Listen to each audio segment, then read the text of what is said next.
When I died, it was winter. My husband, Ethan, was in another woman's hospital room, helping her try on a wedding dress. He ignored my desperate phone call and turned to praise how beautiful she looked in anything she wore. But later, he went mad searching for me and ended his life in front of my grave, begging me to wait for him. I won't wait for him because he doesn't know that from the moment he died, we were once again separated by life and death. Chapter 1. This wedding dress is beautiful, but I always look bulky in it. Laura said, comparing the intricate dress against herself, reluctantly putting it down after looking in the mirror for a long time. Ethan stepped forward and hugged her. In the large dressing mirror, Laura leaned sweetly against his chest, and the tenderness in Ethan's eyes was like a sharp knife stabbing into my heart. How could you look bulky? You're the most beautiful in my eyes. Behind them was a large expanse of white and a messy hospital gown on the bed, indicating that this was a hospital. I had also been here, begging my husband Ethan, whom I had pleaded with for 3 years to marry me, to go back and sign a contract. But he just looked at me coldly. How long are you going to be jealous? Laura is terminally ill, can't you have a little sympathy? Sympathy? All I knew was that I had spent nearly a month negotiating that contract with the partner, drinking until my stomach bled before finally securing it. But Ethan, at Laura's single complaint of feeling unwell, had dropped his pen and hurriedly left the signing site. The 4 drip stand swayed slightly in the wind, like my heart, full of holes and barely holding on. It's so annoying. Why does it have to be winter? My dream wedding should be in summer, where I can dress beautifully and marry you. Laura said, drawing circles on his chest, her tone regretful. Ethan kissed her hand gently, his expression tender. Then we'll have another wedding in the summer. Don't be upset, okay? These words hit me like a hammer, leaving me standing there unable to move for a long time. The word wedding coming out of his mouth felt so unfamiliar because we never had one. Back then, we were too poor, calculating how many meals we could afford each month just to survive. Ethan spent a few days making a pair of silver rings and proposed to me on Valentine's Day on a busy street. The young man, full of ambition, knelt on one knee with a scarred hand holding an ugly ring. That is my only memory of a wedding. I really hate winter. Laura muttered in his arms. Chapter 2. I just stood there, staring at the beautiful woman in the mirror wearing the wedding dress. If I wore that wedding dress, I wouldn't look as pretty as she did. After all, Ethan once said I looked too plain, and even in death, I was unseemly. The pain of being pierced by glass seemed to have disappeared for a long time, though it had only been half an hour. Half an hour ago, my talkative assistant was still gossiping about the company with me, and I was handing over my work to her, saying I was going to another city for a business trip or maybe just to take a break. I really couldn't bear to watch my husband pretend to marry a patient to fulfill her dying wish. The way Ethan looked at her showed that he wasn't just fulfilling a wish. When the car accident happened, every breath I took drove the glass deeper into my body. I moved my hand, already pierced by glass, and despite the excruciating pain, I dialed Ethan's number. Snowflakes drifted in through the shattered car window, melting into my blood. The white mist from my breath grew thinner with each exhalation, and the in-call message on the phone felt like a death sentence. I couldn't hold back a large cough of blood, my vision turning red. I too hate winter. Chapter 3. The day after I died, Laura suddenly brought up the topic of rings. Ethan, last time I saw a ring design at your house that I really liked. Did you design it for a long time to surprise me? Ethan paused in peeling the fruit for her. I saw the confusion on his face because he had never drawn a ring design. After settling Laura, he went home. I followed him as he entered, watching him expressionlessly pass by the now empty closets and rooms, searching everywhere. Finally, he found the design of our wedding rings I had drawn. It was a trivial fantasy of mine when we were poor, dreaming that one day we could afford to make a beautiful and expensive pair of rings according to my design. That design had gathered dust. When I showed it to Ethan, he didn't even glance at it. I don't like this design. I'll buy you a better one in a few days. But he forgot even that. I tried desperately to snatch the design from his hand. It was mine. but I forgot that I was just a soul and couldn't do anything. Ethan had those rings made and solemnly proposed to Laura in the hospital. He still knelt on one knee, but this time in a neat, handsome suit, his hands now long and beautiful from years of privileged living. Laura, you are the heartbeat of my youth, my unattainable moonlight. Will you allow me to take care of you and love you? Patients and nurses in the hospital courtyard stopped to watch. They all looked envious at the tearful Laura. Hospital, terminal illness, proposal, these three keywords combined always seemed like a touching love story, so when Laura agreed, she easily received everyone's blessings. The ring was even more dazzling and beautiful than I had imagined, and Ethan placed it on Laura's finger. I watched two familiar figures walk up to hold Laura's hand, kindly placing a silver bracelet on her wrist. They were David's parents. Chapter 4. I floated, dazed, beside Laura. The love in his parents' eyes was so obvious, as if they wished Laura were their daughter. The overwhelming emotions tore at me, distorting their kind faces into sharp, mean expressions. "Little Lynn, I heard from my son that you're an orphan?" My wound was violently torn open by their words, but I could only force a smile through the pain. "Auntie, I'm an orphan, but I have a stable job. I can." How could our Ethan, such a talented young man, end up with someone like you, who is neither outstanding in looks nor has a family to support him? What good is a stable job? You're just dragging him down. This time, Ethan's mother pulled him aside, disapprovingly. "Son, how long will this woman live? You're paying for her medical expenses too. Don't end up losing both the person and the money." Ethan uncharacteristically lost his temper in front of his mother, his tone heavy. "Mom, don't say such things in front of Laura. It will upset her, and it will upset me and Dad too."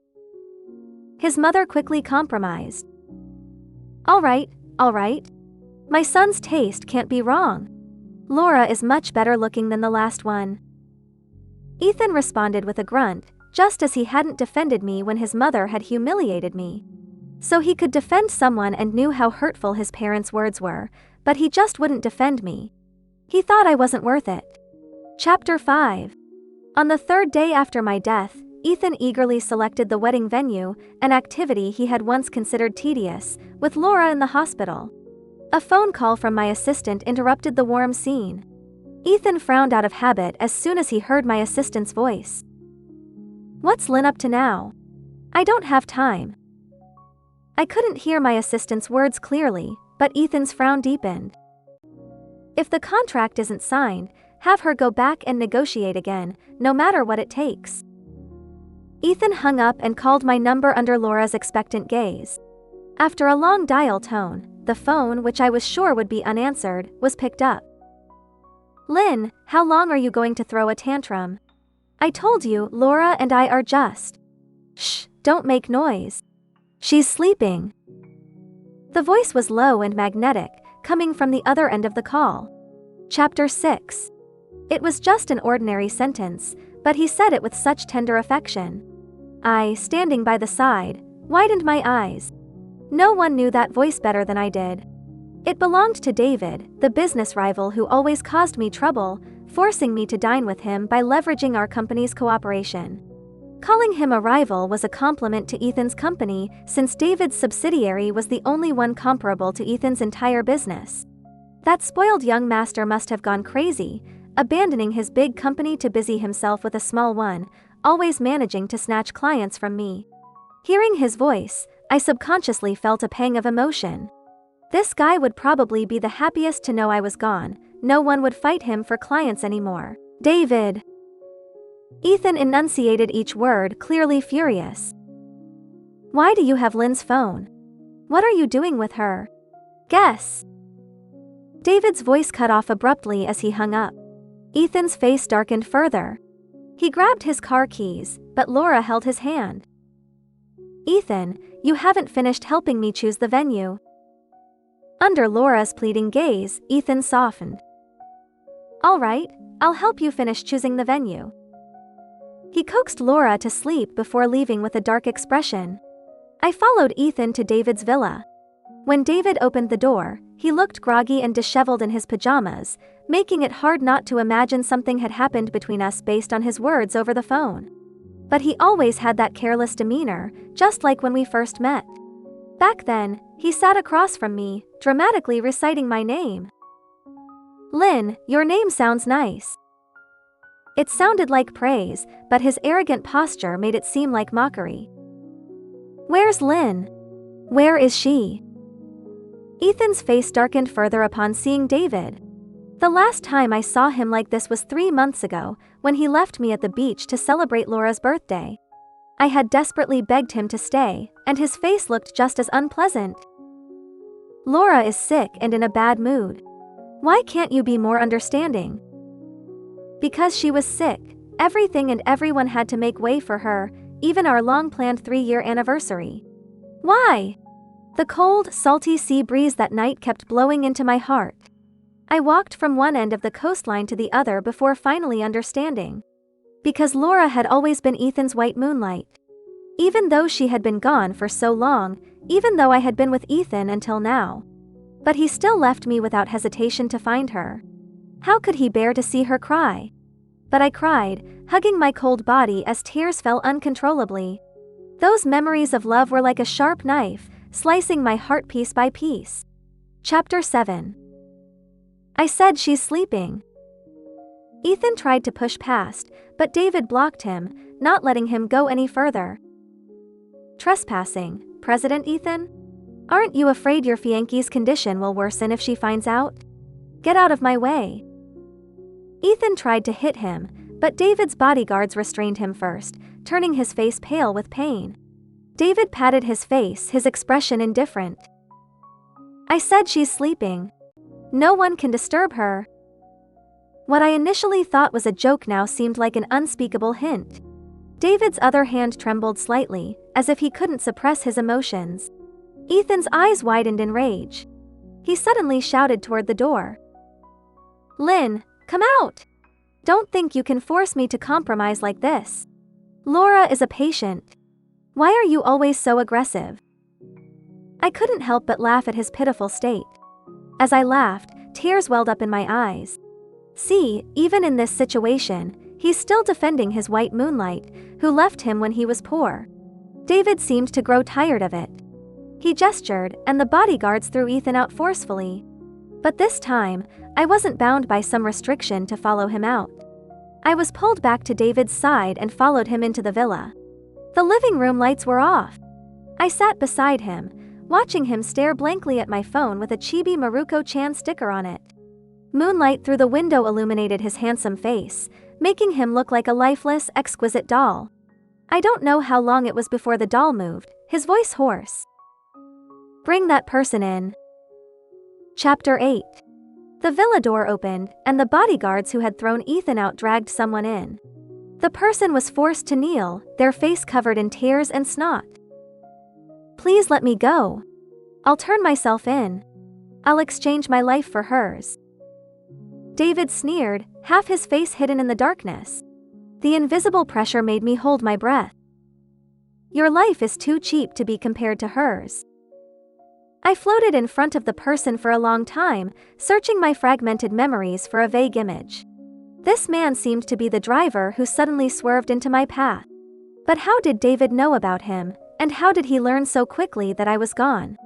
The driver started banging his head on the ground, blood pouring from his forehead. The scene was too intense.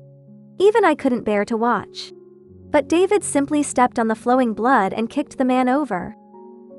"Tell me who told you to hit her." "It was Laura. She just wanted me to injure that woman so she wouldn't ruin her wedding. I was just doing my job. I didn't know anything else." I was shocked, my soul trembling. So even the accident was orchestrated by Laura. Ever since she appeared in front of Ethan, she had been subtly and overtly creating friction between us. This time, it cost me my life.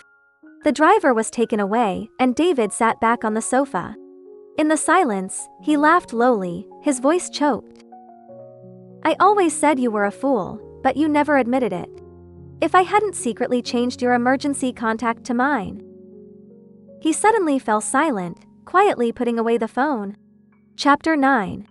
The next 2 days, I followed David between his villa and his company. He was unusually silent, without the usual provocative demeanor I remembered. Occasionally, he would stare at me for a long time, making me uncomfortable. When I wanted to leave, he would look away. On the 3rd day, David got up early, dressed in a crisp black suit, slowly pinned a white flower to his chest, and drove up the mountain. I had a vague idea where he was going, but seeing my black and white photo still left me in disbelief. He was attending my funeral. After arranging everything, David and I stared at my photo on the black urn for a long time. "This photo is so ugly." I couldn't help but complain, even wanting to tear it down. I didn't know where David had taken this ugly photo, but he didn't seem to mind. He solemnly held the urn, flanked by bodyguards. No one else related to me attended this funeral. It wasn't until he stood before my tombstone, until a bodyguard held an umbrella over him, that I realized it was raining. Under the large black umbrella, David lowered his head and planted a reverent kiss on the urn. "Lynn." His voice was tender, as if whispering to a lover. "Even your name knows I'm thinking of you." I was stunned, the cold sunlight overhead feeling like the sea breeze that night when Ethan left me. I had forgotten what I felt when I called David. I thought he would mock me, but half an hour later, a coat was draped over me, and his pleasant voice mingled with the waves. "I'll take you home." I watched my ashes being buried, watched him place a bouquet of camellias on my grave, and then stand there for a long time. He probably liked me. Chapter 10. I thought all of this would end here, but I was pulled by an invisible force into David's car. This time, he didn't go home or to the company. The car stopped in front of a hotel. A giant poster stood at the entrance, showing Ethan and Laura smiling sweetly. The day I was buried coincided with their wedding day. Though I felt nothing, my heart seemed to ache faintly. My soul followed David and stopped in front of a beautifully decorated door. David pushed the door open forcefully, and I unexpectedly met Ethan's expectant gaze, which turned into deep disgust upon seeing David beside him. Countless guests watched as David walked to the front row and sat down. He adjusted the white flower on his chest, symbolizing mourning, which clashed with the romantic atmosphere of the wedding. "David, what are you doing here?" Ethan's face grew darker after he sat down. David met his murderous gaze with a polite smile. "Of course, I'm here to wish you a happy wedding, my rival." Ethan clenched the ring he was about to exchange. Having been by his side for so many years, I knew this was a sign of his anger. "What are you doing here? Get out." In my panic, I forgot that David couldn't hear my voice, but Ethan had already walked through me and punched David. "You think you can bully me, David? I haven't even settled the score for Lynn, and you dare show up here." David wiped the blood from his mouth and punched Ethan back. They started brawling at the wedding. It was Laura who finally pulled Ethan away, her eyes filled with tears as she looked at David, whose eyes were red with anger. "David, you're welcome to bless us, but did you have to come dressed like this? Are you unhappy and can't stand to see others happy?" Everyone in the upper circles knew that David's parents were notorious playboys, which was why he took over the family business. Laura's words were like dancing on David's sore spot. But David laughed, his wound splitting open and blood flowing. "Then I wish President Ethan eternal happiness." He adjusted the blood-stained white flower on his chest again and left under the gaze of the guests. I was trapped in Ethan's restraint, unable to do anything but watch David walk further and further away. Chapter 11. The wedding ended hastily after David's departure. Ethan took Laura to the hospital. She kept crying. Ethan, who couldn't bear to see her tears, promised her many things until Laura smiled again. "Ethan, Lynn didn't come today. Is she still mad at you? It's all my fault for being sick. This is my only wish. How could she compare to you? Even if she died, it's what she deserved. Don't think too much, okay?" I watched coldly as he hugged Laura, who flashed a cunning smile behind his back. I used to say his predictions were always wrong, but this time he was right, I died. That night, he went home again, and when the car stopped downstairs, he looked up and could still see the bedroom light on. The man beside me quickened his pace, casually changing his shoes as he entered. "Lynn, I'm hungry. I want your lotus root and pork rib soup." But the house was still empty, with only his voice echoing. Growing impatient, Ethan walked into the bedroom. "Lynn, didn't you hear me?" The bedroom was still arranged as it had been when he left, but this time Ethan finally saw the divorce papers on the cabinet. I watched as he picked up the divorce papers, looked at them for a long time, and then suddenly tore them to pieces, sneering. "Lynn, I've already cut off your card. You'll come back begging me." I laughed beside him, but the more I laughed, the more my heart ached. What kind of person had I loved, who wouldn't let me go even after my death? Chapter 12. The next day, Ethan was called to the company by a phone call from my assistant. The contract I had worked so hard to secure was snatched by David. They were going to sign it today. That project was insignificant to David but crucial for Ethan's company to advance to the next level. "Still can't reach Lynn?" Ethan's tone was terrible, probably because Laura had kept him up all night with her demands. My assistant responded sharply. "President Ethan, aren't you the CEO of this company? Why do you always rely on Lynn to handle everything?" Ethan was rendered speechless by her retort. Indeed, he had never bothered with such trivial matters, assuming I could handle everything alone. When Ethan arrived at the signing site, it hadn't started yet. David wasn't surprised to see him there. Ethan stood outside the door, clutching the proposal tightly, feeling embarrassed. I had felt the same way, but I had to put on a smile and beg them to give the company a chance. He seemed to struggle with the words but had to put aside his pride for the company's sake. "Mr. Smith, could you reconsider our proposal?" Before he could finish, Mr. Smith waved him off. "Reconsider? You stood me up last time. How dare you ask me to reconsider?" To secure the project again, Ethan drank heavily with Mr. Smith, going to the bathroom to vomit several times. But Mr. Smith's capacity seemed endless, and by the end, Ethan was barely conscious. Mr. Smith sighed. "With this drinking capacity, you still hope to secure the project? Your company's employee drank herself into the hospital begging me for this project." Ethan stared blankly at the still clear-headed Mr. Smith across from him, his voice hoarse. And then? Mr. Smith chuckled.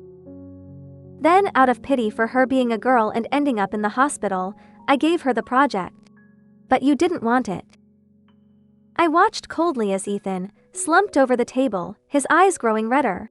He had drunk too much, and he vomited again. The room reeked of vomit and alcohol. Mr. Smith fanned the air in distaste before finally signing the contract with David in front of Ethan. David, looking down at him, taunted, "Does the alcohol taste good?" Lynn drank the same, but what happened to her? Chapter 13. What happened to her? That night, my assistant rushed me to the hospital. The doctor said I had a bleeding stomach and needed surgery, requiring a signature. The burning pain in my stomach made me desperately call Ethan, but he never answered, eventually turning off his phone. I stared at the call screen for a long time before realizing it was Laura's birthday. I must have interrupted her wish. In the end, my assistant signed the papers, and I stayed in the hospital alone for half a month. During that time, I tried calling Ethan, but it was Laura who answered. "Ethan, someone's calling." I heard her gasp and then the sound of the phone dropping. I couldn't stop vomiting, my stomach still in turmoil. Laura was already seriously ill, yet Ethan still had the heart for her. The man I loved must have been rotten for a long time without me noticing.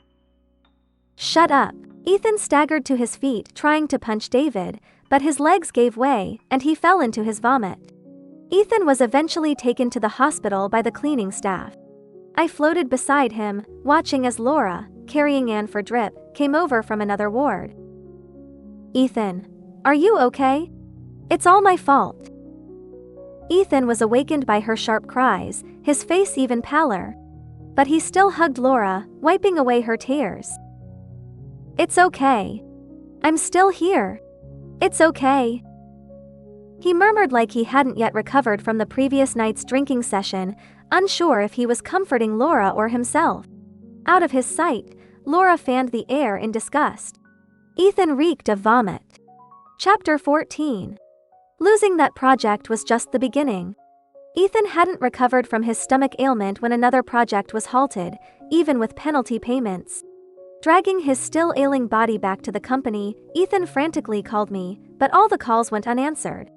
He slumped in his chair, the once proud young CEO now reduced to a stinking, disheveled shell.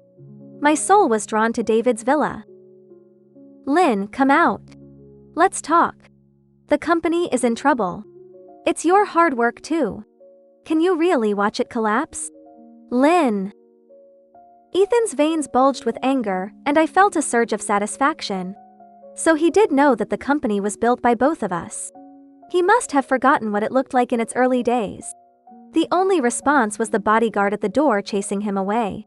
Ethan left David's villa in despair, and my assistant submitted her formal resignation that day. She left with a large group of the company's key personnel, venting her long-held grievances in front of Ethan.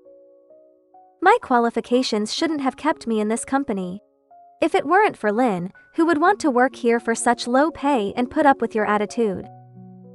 Ethan slumped in his office chair, staring at her blankly, as if he had heard her but also hadn't. While he was busy at the company, bad news came from Laura's side. She couldn't repay her high-interest loans and cried pitifully on the phone, begging Ethan for help. I watched the man I had loved for 7 years coldly hang up the phone, chilling me on a hot day. Ethan's love was like an empty promise, seemingly close but ultimately a lie when needed. When Laura found Ethan, she was already in a terrible state. "Ethan, why?" She cried as if the sky had fallen. Ethan, softened by her tears, still helped her pay off the loan. The company, already on the brink of collapse, was pushed over the edge by this loan. Despite Ethan's desperate efforts for half a month, he couldn't save it under David's deliberate pressure. On the day of asset liquidation, Ethan sat in the home that once promised me a future, watching people move things out. His vacant gaze suddenly fixed on one spot, and he pounced like a mad dog, snatching something from someone's hand. "This is mine. Who allowed you to take it? Give it back. Give it back." I watched him cling tightly to the couple's cup I had bought him with no emotion. But the living person was more emotional than me. It had been half a year since I died, and the man who had ignored me finally shed tears. This is all she left behind. I had forgotten what I felt when I bought that couple's cup, but seeing it so new, I knew he had never bothered to use it. Chapter 15. Ethan still didn't give up searching for me, but he would never find me. My ashes were buried in the cemetery closest to David. The restraint on me had gradually weakened over the past 6 months, allowing me to move between Ethan and David. Occasionally, I would see David staring at my ugly photo in a daze. Next to him was the share certificate for Ethan's company, but the ownership column bore my name. I was already gone. Did he plan to burn the company for me? I thought he was foolish, yet tears inexplicably flowed down my face. I could feel my soul growing weaker, likely soon ready to leave for reincarnation. Ethan, now penniless, moved into a dilapidated apartment on the outskirts of the city with Laura. Her illness was like a bottomless pit. Even with Ethan working 3 jobs, he could barely pay for her treatment.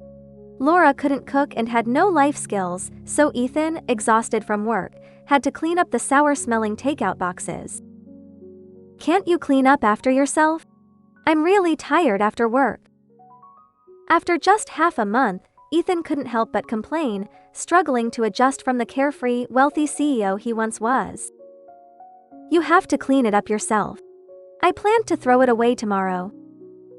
Laura didn't even look at him, her fingers flying over her phone. Ethan suddenly snatched her phone, and the chat log on the screen was explicit. Ethan's chest heaved with rage. He threw the phone at Laura. "You gave me a green hat. How dare you?" He was so angry that he choked Laura, whose face turned from red to white, already showing signs of suffocation. But Ethan didn't loosen his grip. Desperation made Laura's hands flail wildly. She finally grabbed an ashtray and hit Ethan's head, saving herself. Why did you do this to me? Ethan's head was bleeding profusely. Wake up, Ethan. Did you really think I would suffer with you? You think I'm Lynn? Sure, she stayed with you through poverty and wealth, but what about you? Laura, still furious, kicked him. In the end, you left her for me. Do you think you're some great guy? Laura took the last valuable items from the rundown apartment. Ethan's phone was within reach, but he lay there, blood covering his face. Lynn, haha, Lynn. Choking sobs prevented him from saying more. He cried uncontrollably. He must have remembered me, remembered the hard times I spent with him. In the dim light, he staggered to the balcony. That night, Ethan jumped off the building. Chapter 16. The apartment was on the 3rd floor, so he didn't die but broke a leg. With no money for treatment, he was discharged early and found a job washing cars, sitting on the ground to scrub tires. I watched Ethan wash tires for half a month. His disability made him a target for a corrupt boss who deducted his wages for various reasons. Ethan silently endured it all. After jumping off the building, he seemed like a soulless shell, at the mercy of others. It wasn't until David stood before him that Ethan showed a reaction. Where is Lynn? Having not spoken for a long time, his voice was strange and harsh. David ignored him, but Ethan clung to his trousers, refusing to let go. Tell me where Lynn is. Where is she? The boss noticed the commotion and kicked Ethan. How dare you bother a customer? You cripple. Ethan didn't let go, still clinging. Tell me, where is she? The boss kicked him several more times until he was bleeding. Only then did David signal for him to stop. You're still pretending to be devoted? Fine, I'll tell you. David shattered Ethan's hopes. She's gone. Do you know when she died? While you were with your fiancé. Ethan's eyes widened and his grip loosened. Impossible. She went on a trip to clear her mind. She was just angry with me. How could she be gone? You're lying. He looked up, his eyes bloodshot, startling even me. You're lying. She was just angry with me. If she had been found earlier, she might have been saved. But your phone was unreachable. You know whether you answered or not. David brushed off his trousers in disgust. Ethan, lost in his emotions, didn't notice David leaving. I turned away, unable to watch his madness any longer. Late remorse is worth less than grass. Besides, it wasn't even genuine remorse, just him realizing my worth after losing everything. Chapter 17. Later, Laura returned once, wearing a hat and sneaking in with a spare key. Ethan stood before her like a ghost. Before she could scream, Ethan stabbed her multiple times. Once she stopped moving, he dragged her inside like a dead fish, then left with a knife, wearing a mask and hat. Ethan stalked David for days before finding my grave. He stared at my photo on the tombstone for a long time. Ugly. His scarred hand brushed over my photo, pausing at my smile. Then he pulled out a photo from his pocket and covered the original. In the photo, I was young and smiling brightly. But I only felt disgust.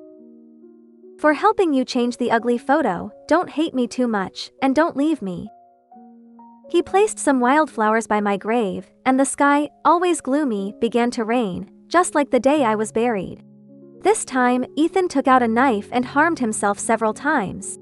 As he collapsed, he muttered, Lynn, I'm here to join you. At the moment he died, my soul began to lose control.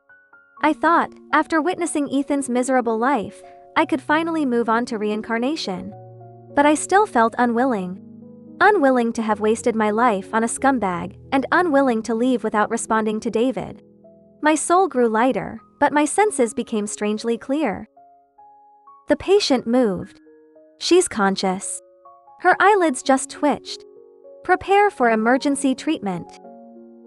After a series of loud noises, I slowly opened my eyes to see David, his eyes filled with tears, saying the first words. Welcome back, Lynn. Lynn, the one he had longed for, finally returned to him.